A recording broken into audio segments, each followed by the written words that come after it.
Yan, may butas siya. Ipapasok natin yung dulo nito. Ganyan lang natin, no. Tapos yung dulo nito, dito may pako nakalagay dito. Dito natin siya ikakabit, no.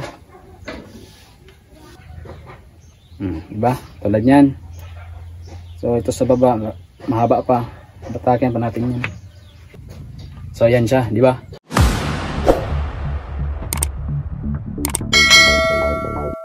So what's up guys? For today's video day mga idol, may gagawin tayo na panibagong video. So hindi ka pa nakapag-subscribe sa aking YouTube channel, paki-subscribe na rin at paki-click na rin sa notification bell para lagi po kayong updated sa mga susunod ko pang video. So ngayon mga idol, no, gagawa tayo ng check valve, spring para sa gagawin nating check valve, no. So di kasi ako bumibili ng mga spring na ginagamit sa check valve, no. So nag-DIY lang ako. Ito pala isa sa mga magandang gamitin. Yan, yung wire ng internet o yung fiber, yun. So marami tayong makikita nito sa daan, yung sa mga putol, ganun. So ito, isa din to sa nakita ko lang. So ito yung mas maganda to siya gawing spring kasi matibay yung bakal niya, no. Tsaka hindi siya nagkakalawang. Solid siya, solid, no. So ito din ang ginagamit ko sa doon sa igniter natin, sa spark sa loob ng chamber. So ito siya. Ito rin yung ginagamit ko sa loob. Yung mga nakaraan kong ginagawa, so mga solid yun, wire din na, pero siya yung bronze ba, yun. So na-discover ko tong ganito, na sinubukan ko na ganito, mas maganda siya gamitin, no, kasi hindi siya magkakalawang sa loob. So ito, so kailangan lang natin ganito kalaki kung ano yung gawin natin na check valve, yun sa labasan ng gas. So ito yung ginagamit ko, no, yung alloy tube na 13mm ata to. So fit dito yung 13mm yung outer diameter nito. So yung loob niya hindi ko sure kung ilang mm to, basta fit dito yung MP Jolene, no, yung sa Emperador na Jolene dito. So ito din yung ginagamit ko minsan pag yung barrel MP Jolene. So ganito, alloy tube, no. Pwede rin yung full curtain na ganito rin, parang ganito rin size niya, no. So basta nasa mga 12 or 13 something, basta nandyan yung diameter nito, no? So ito ang gawin nating guide, no, sa paggawa ng spring. So yan, may butas yan siya dyan, no. Yan. So nilagyan ko siya ng rubber kasi dito ako hahawak pag ikot, no. So ito, bali tatlo to siya mga idol, no. Tatlong wire to siya, tatlo. Pero isa lang yung solid wire dito. Bali yung dalawa parang siya, yan. So ito lang yung kunin natin, yung malaki, no. Yan.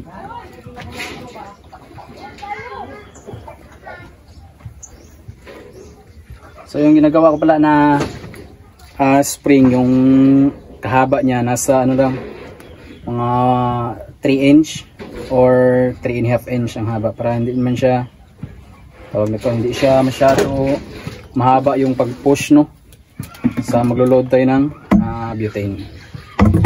So yan, tanggalin lang natin, no. Tapos putulin lang natin. Tigas. So maganda talaga siyang gamitin kasi matigas siya.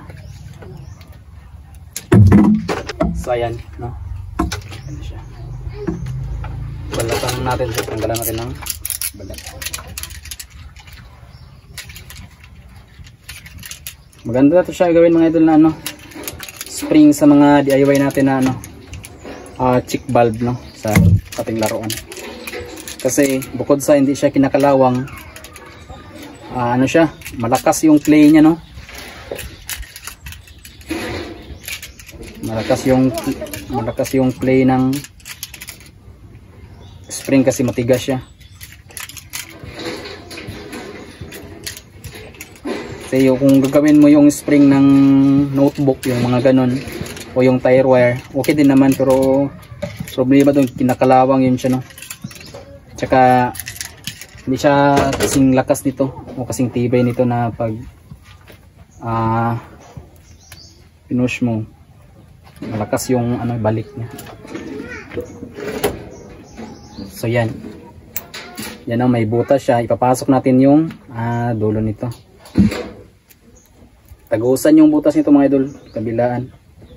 Yan, tapos ganyan lang natin, no. Tapos yung dulo nito, dito may pako nakalagay dito. Dito natin siya ikakabit, no.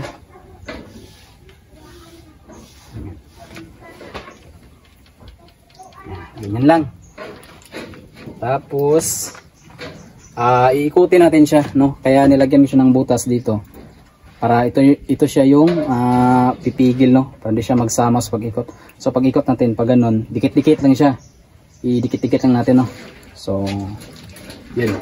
Ilawin ha. Ganito lang siya kadali.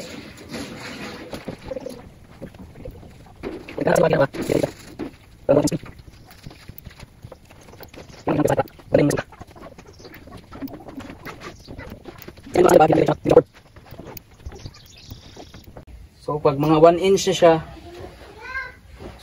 yan, nasa mga 1 inch siya, okay na yan. Uy, yun, di ba? Tigas, no? So hanggang dito lang siya. Putulin na natin siya.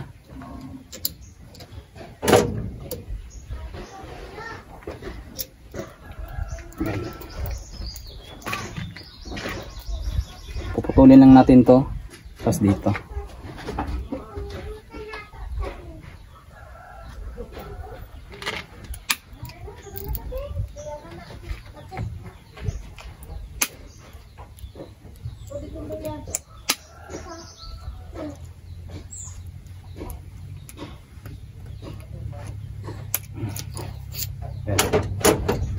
So yan siya mga idol, oh. Yan. Di ba? Dikit siya, dikit. Ano talaga siya, dikit-dikit. Dapat yun sa pag-ikot nyo nito, talagang idikit nyo siya, idikit. Tapos putulin natin siya dito, no. Para straight o maganda yung kalalabasan. Kaya dito, kabila.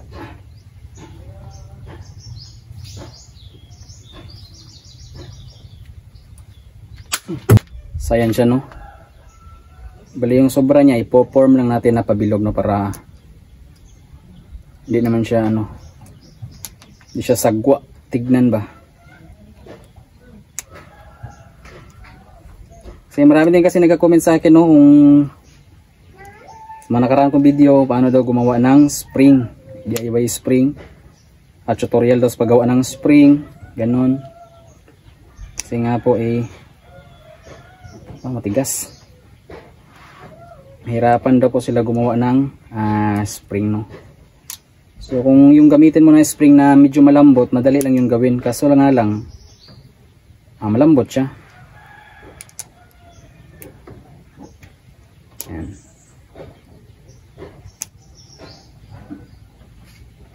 May katigasan talaga siya. Yun. So yan siya, no. Yan, parang ganyan lang siya. So baba natin, ang tawag nito, hilain ba, hilain. Tawag sa Bisaya, birahon ba, tigas to siya, matigas. Kailangan na natin medyo pirsa-pirsahan, no. Hahatakin natin siya para maghiwalay.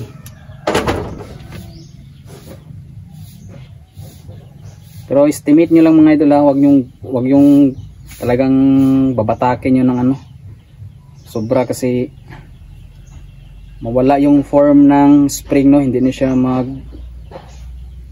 formang spring. Dapat pantay-pantay yung bawat pagitan ng ikot ng spring. Diba? Tulad yan. So ito sa baba mahaba pa, batakin pa natin yan. Yun. Tigas. Sakit sa kamay, masakit.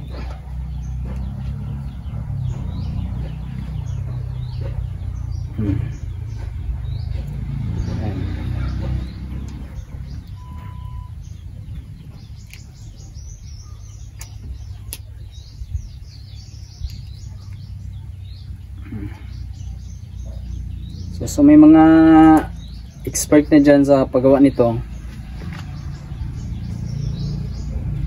Share naman ng ano nyo, yung paano gawin, no? Kasi ganito lang yung ano ko, pamaraan ko sa paggawa ng spring. Lalo na pag ganitong klaseng wire na gamitin natin na matigas, no? Yan. Uy! Yan.